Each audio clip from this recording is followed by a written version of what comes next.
Striking the delicate balance between farming the land and allowing it to prosper, Victor Steffensen, like a fire whisperer, educating folks on how to get the most out of their country for the long term. The knowledge that Victor brings to us today is from the university that's 60,000 years old. Farmers, firefighters, field naturalists and youngsters all learning the practices of burning land the way Aboriginals have done forever. If we start to look after the land now, things will improve into the future. Victor, originally from far north Queensland, travels the country teaching methods of Indigenous cultural burns. Here, he's outside the town of Miles with Southern Queensland Landscapes, conducting workshops on the property of local cattle grazier Greg Flynn.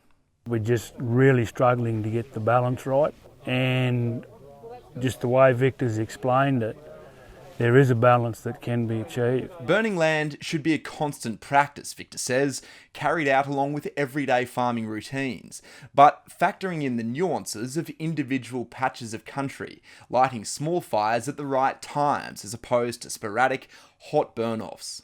We live in a time where we need to use fire more often because the landscape's so unbalanced and so unhealthy. You've got to not only know the season, you've got to know the type of vegetation and trees that are around there that you want to get back into a managed state. Tanya Maudsley has travelled with her children from their property near Carnarvon for the workshop.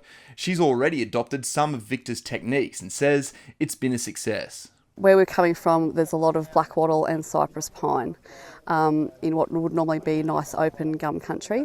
And yeah, so we've just been applying the fire at the right time, and we've seen a massive reduction in that black wattle and some beautiful fresh green pick and native grasses coming through previously unusable country. Country firefighters are also paying attention. Oh, absolutely. This is the second workshop I've been to. I think it's fantastic. I'm learning more and more every time.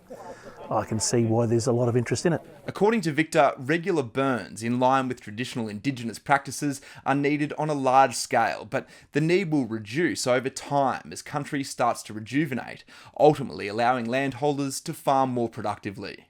Look at this land's been cleared before. Look at all those young plants and trees.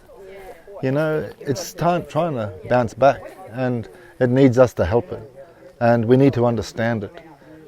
Because now it's open, it's more drier, it's now more fire will come because of its state, and so it's about getting that healthy, so in the future we're going to be using less fire because we'll have a healthier landscape. Harry Clark, Country Caller.